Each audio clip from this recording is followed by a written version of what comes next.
Kulumali Shabila Sil Liqaqua Jesucristo Jose Baon San Juan Linachal Chaptake An Linim Squankil Sash Benches Kunile Di Ani Reli Ruchicho An Ruchicho Utruchicho Il Atinashti Linachal Chapsachosha Natinak Chirish Lirilom Utrabiom Aban Maani Nakulubang Reli Ratin Anina kulubang religion, anas di chitianak pabahelios, shbanak litak nam ilchak shban Dios, natinak po natinak Dios, shbanak nashkeli musiel chika isbil.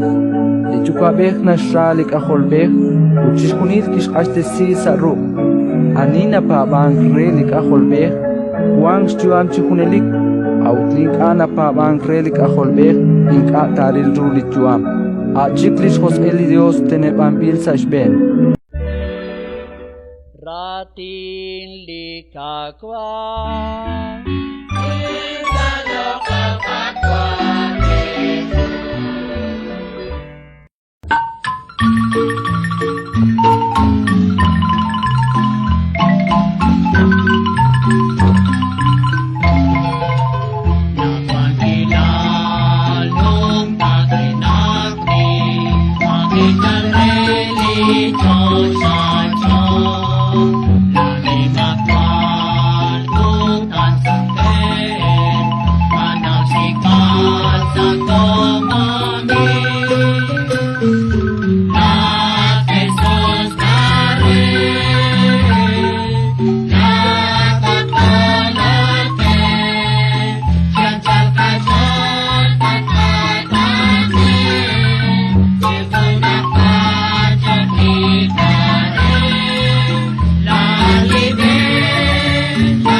Cha